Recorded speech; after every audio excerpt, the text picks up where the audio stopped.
नमस्कार। आज के वीडियो में हम एक बार फिर लेकर आए हैं राजस्थान की कला एवं संस्कृति से संबंधित, जिसमें हम आज के वीडियो में राजस्थान की प्रथाएं और रीति रिवाज के बारे में अध्ययन करेंगे। सबसे पहले है नाता प्रथा। यह भीलों व अन्य आदिवासी जातियों में प्रचलित प्रथा है, जिसमें पत्नी अपने पूर्व पति को छोड़कर अपनी पसंद के किसी अन्य पुरुष के साथ जीवन व्यतीत करती है। इसे नाता प्रथा कहते हैं। दूसरा है केसरिया। राजपूत योद्धाओं द्वारा पराजय की स्थिति में या शत्रु के समक्ष आत्मसमर्पण करने के बजाय केसरिया वस्त्र धारण कर शत्रु पर टूट पड़ना एवं मातृभूमि की रक्षार्थ शहीद हो जाना केसरिया कहलाता था। केसरिया का उद्देश्य शत्रु के समक्ष आत्मसमर्पण के बजाय युद्ध में लड़कर वीरगति को प्राप्त करना होता था। तीसरा है जौहर। जब राजपूत योद्धाओं द्वारा केसरिया किया जाता था, तब राजपूत वीरांगनाओं द्वारा शत्रु से अपने सतीत्व एवं आत्मसम्मान की रक्षार्थ किया जाने वाला सामूहिक अग्नि स्नान जौहर कहलाता है। उसके बाद है सती प्रथा। इस प्रथा के अंतर्गत पत्नी स्वेच्छा से अपने पति के शव के साथ चिता पर जीवित जलकर मृत्यु को वरण करती है। प्राचीन काल में इस प्रथा को अद्वितीय एवं सर्वोच्च बलिदान का प्रतीक माना जाता था, किंतु मध्यकाल में इसे स्त्री की इच्छा के विपरीत परिवार की मर्यादा एवं प्रतिष्ठा बनाए रखने के लिए किया जाने लगा। अतः इस काल में इस प्रथा ने भयावह रूप धारण कर लिया था। इस प्रथा को सहगमन भी कहा जाता है। राजस्थान में सर्वप्रथम बूंदी रियासत ने 1822 ईस्वी में इस प्रथा को गैरकानूनी घोषित किया था। राजा राम मोहन राय के प्रयत्नों से 1829 ईस्वी में governor general Lord William Bentinck ने एक अधिनियम पारित कर इस प्रथा को अवैध घोषित किया था। अलवर प्रथम राजपूत राज्य था, जिसने 1829 ईस्वी के कानून के बाद सबसे पहले 1830 ईस्वी में इस प्रथा को गैरकानूनी घोषित किया था। इसके बाद निम्नलिखित रियासतों ने इस प्रथा पर प्रतिबंध लगाए थे। जयपुर रियासत ने 1844 ईस्वी में, जोधपुर रियासत ने 1848 ईस्वी में, उदयपुर रियासत ने 1861 में और कोटा रियासत ने 1862 में इस पर प्रतिबंध लगा दिया था। उसके बाद है मानव व्यापार या दासों का क्रय विक्रय। राजस्थान में यह प्रथा प्राचीन काल से ही मनुष्यों का व्यापार दासों की खरीद फरोख्त के रूप में होता था। आमतौर में युद्ध के कैदियों को दास के रूप में बाजार में बेचा जाता व खरीदा जाता था। राजस्थान में मानव व्यापार पर प्रतिबंध सर्वप्रथम 1847 ईस्वी में जयपुर रेजिडेंसी काउंसिल के अध्यक्ष जॉन वुडलो के प्रयासों से लगाया गया था। उदयपुर में 1863 ईस्वी में एवं कोटा में 1867 ईस्वी में इस प्रथा को गैरकानूनी घोषित किया गया था। उसके बाद समाधि प्रथा। इस प्रथा के अंतर्गत व्यक्ति मृत्यु को वरण करने के उद्देश्य से स्वयं को जल में डुबोकर या फिर भूमि में दफनाकर अपने प्राण त्याग देता है। आमतौर पर साधु महात्माओं एवं धार्मिक गुरुओं द्वारा इस प्रथा का पालन किया जाता था।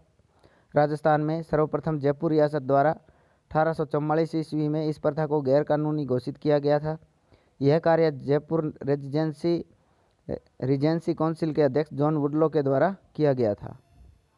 नेक्स्ट सातवां है कन्यावध।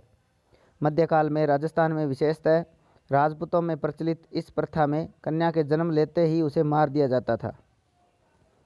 राजस्थान में ब्रिटिश शासन के अधिक प्रभावी होते ही अंग्रेजी सरकार ने रियासतों को कन्यावध पर रोक लगाने के आदेश दिए।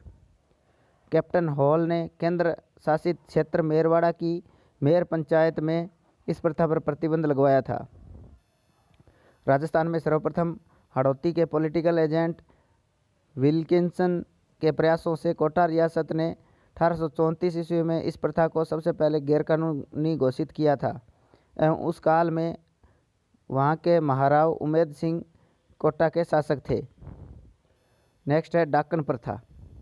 इस प्रथा में स्त्रियों को डाकन होने का संदेह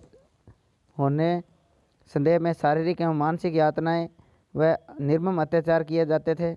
कई मामलों में डाकन होने के संदेह की स्थिति में स्त्रियों को मार भी डाला जाता था।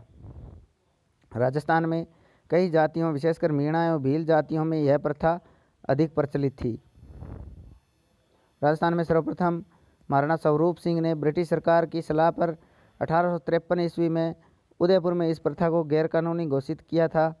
डाकण प्रथा पर यह प्रतिबंध बिलों द्वारा अपनी प्रथाओं व मान्यताओं पर अंग्रेजी हस्तक्षेप के रूप में माना गया, अतः यह आगामी जनजातीय आंदोलनों का प्रमुख कारण बना। इसके बाद है त्याग प्रथा। राजपूत परिवारों में कन्या के विवाह के समय कन्या के पिता द्वारा चारण, ढोली, भाट व अन्य जाति के लोगों को स्वेच्छा से दान दक्षिणा दी जाती थी, जिसे त्याग कहा जाता था।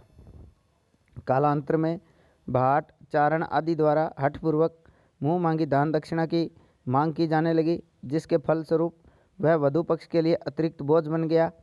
सर्वप्रथम जोधपुर राज्य द्वारा इस प्रथा को सीमित करने का प्रयास किया गया था। नेक्स्ट है बाल विवाह प्रथा। इस प्रथा के अंतर्गत बच्चों की विवाह बिना ज्ञान व सहमति के कर दिया जाता है। राजस्थान में आज भी आखा तीज के दिन बड़े पैमाने पर बाल विवाह होते हैं। समाज सेवी हरविलास शारदा के प्रयत्नों से 1929 ईस्वी में शारदा एक्ट पारित हुआ, जिसके अनुसार लड़के एवं लड़कियों के लिए विवाह की न्यूनतम आयु क्रमशः 18 वर्ष व 15 वर्ष निर्धारित की गई। इस अधिनियम से पूर्व जोधपुर के प्रधानमंत्री सर प्रताप द्वारा इस प्रथा के विरोध में प्रतिबंधक कानून भी बनाया गया था। नेक्स्ट है विधवा विवाह। वर्तमान समय में भी विधवा विवाह का जीवन का अत्यंत कष्टपूर्ण होता है, अतः हम कल्पना कर सकते हैं कि मध्यकाल में विधवा महिला का जीवन अत्यंत नारकीय एवं असहनीय रहा होगा। समाजसेवी ईश्वर चंद्र विद्यासागर के अथक प्रयासों के फलस्वरूप लॉर्ड डलहौजी ने विधवाओं को इस दुर्दशा से मुक्त कराने हेतु 1856 ईस्वी में विधवा पुनर्विवाह अधिनियम बनवाया था। आर्य समाज के कार्यकर्ता चांदकरण शारदा ने विधवा विवाह को प्रोत्साहित करने के लिए विधवा विवाह नामक पुस्तक लिखी। नेक्स्ट है सागड़ी प्रथा या बंधुआ मजदूर प्रथा। इस प्रथा के अंतर्गत किसी व्यक्ति को स्थानीय जमींदारों, साहूकारों आदि के द्वारा उधार दी गई राशि के बदले उम्र भर नौकर के रूप में कार्य करने के लिए विवश किया जाता था एवं कार्य के बदले उसे कोई वेतन नहीं दिया जाता था। 1961 ईस्वी में राजस्थान सरकार ने सागड़ी निवारण अधिनियम पारित करके बंधु व मजदूरों को पूंजीपति जमींदारों व महाजनाओं के चंगुल से मुक्ति दिलाने का प्रयास किया था। नेक्स्ट है हेलमो। यह सामूहिक सहयोग की एक द्वितीय परंपरा है। इसमें सभी लोग मिलकर निस्वार्थ रूप से एक दूसरे के कार्यों जैसे घर बनाना, खेत जोतना आदि में सहयोग करते हैं। झगड़ा। यह एक प्रतिपूर्ति राशि होती है जिसे उस व्यक्ति द्वारा मांगी जाती है जिसकी पत्नी उसे छोड़कर किसी अन्य व्यक्ति के पास चली जाती है। इस राशि का निर्धारण पंचायत द्वारा किया जाता है एवं दूसरे व्यक्ति को पूर्व पति को यह राशि देना अनिवार्य होता है। नेक्स्ट है दापा।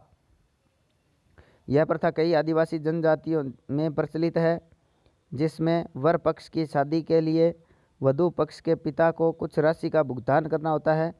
इस राशि को ही दापा कहा जाता है। नेक्स्ट मौताना। यदि किसी आदिवासी की किसी दुर्घटना या अन्य कारण से मृत्यु हो जाती है तो आरोपी व्यक्ति को मृतक के परिवार को एक निश्चित राशि का भुगतान करना होता है। यह निश्चित राशि ही मौताना कहलाती है। इस राशि का निर्धारण पंचायत द्वारा किया जाता है। आरोपी को इसे मृतक के परिवार को देना अनिवार्य होता है एवं मौताना मिलने पर ही मृतक का परिवार शव को घटनास्थल से उठाता है। नेक्स्ट है छेड़ा फाड़ना। यह प्रथा आदिवासियों द्वारा तलाक लेने का एक तरीका है, जिसमें आदिवासी व्यक्ति पंचायत के सामने अपनी पत्नी की साड़ी का एक हिस्सा फाड़ता है एवं ऐसा करना पति द्वारा अपनी पत्नी को का त्याग करना या तलाक देना समझा जाता है। नेक्स्ट है नातरा या आना। आदिवासियों में विधवा स्त्री का पुनर्विवाह करना नातरा या आना प्रथा कहलाती है। नेक्स्ट कुकड़ी रस्म। यह सांसी जाति की एक रस्म है जिसमें नवविवाहिता को विवाह उपरांत अपनी चारित्रिक पवित्रता की परीक्षा देनी होती है। इसके बाद नेक्स्ट है टिक्का। विवाह निश्चित हो जाने पर लड़की के पिता या कन्या पक्ष की ओर से लड़के के लिए दिए जाने वाले उपहार टिक्का कहलाते हैं। नेक्स्ट है रीत। विवाह निश्चित होने पर लड़के वालों की तरफ से लड़की को भेजे जाने वाले उपहार रीत कहलाते हैं। नेक्स्ट, सामेला। विवाह के दौरान जब वर वधू के यहाँ पहुँचता है तो वधू के पिता द्वारा अपने सगे संबंधियों के साथ वर पक्ष का स्वागत किया जाता है। इस प्रथा को सामेला कहा जाता है। नेक्स्ट है पीठी। वर व वधू का सौंदर्य निखारने हेतु स्त्रियों द्वारा उनके शरीर पर लगाए जाने वाला हल्दी व आटे का उबटन पीठी कहलाता है। इसके बाद है फेरा। वर व वधू परिणय सूत्र में अग्नि के समक्ष 7 फेरे लगाकर एक दूसरे को 7 वचन देते हैं। नेक्स्ट, सीख। विवाह के बाद वर वधू एवं बारातियों को उपहार देकर विदा किया जाता है। इन उपहारों को सीख कहा जाता है। नेक्स्ट है ओलंदी। नववधू के साथ जाने वाली लड़की अथवा स्त्री को ओलंदी कहा जाता है। नेक्स्ट है जानोटन। विवाह के दौरान वर पक्ष की ओर से दिया जाने वाला भोज जानोटन कहलाता है। नेक्स्ट है मौसर। मृत्यु भोज की प्रथा को मौसर कहा जाता है। कुछ व्यक्ति जीवित अवस्था में ही मौसर करते हैं, जिसे जोसर कहते हैं। उसके बाद है मुगधना। विनायक स्थापना के पश्चात भोजन पकाने के लिए काम में ली जाने वाली लकड़ियाँ मुगधना कहलाती है। नेक्स्ट है बढ़ार का भोज। विवाह के मौके पर दिया जाने वाला सामूहिक प्रीति भोज बढ़ार का भोज कहलाता है। इसके अलावा भी राजस्थान में अनेक रीति रिवाजें प्रचलित है। अलग अलग क्षेत्र के अनुसार अलग अलग रीति रिवाजें प्रचलित है। आज के वीडियो में राजस्थान के रीति रिवाज और रस्मों से संबंधित इतना ही। अगर आपको वीडियो अच्छा लगा तो वीडियो को लाइक करें और शेयर करें। अगर आपने चैनल को सब्सक्राइब नहीं किया तो चैनल को सब्सक्राइब करें। धन्यवाद।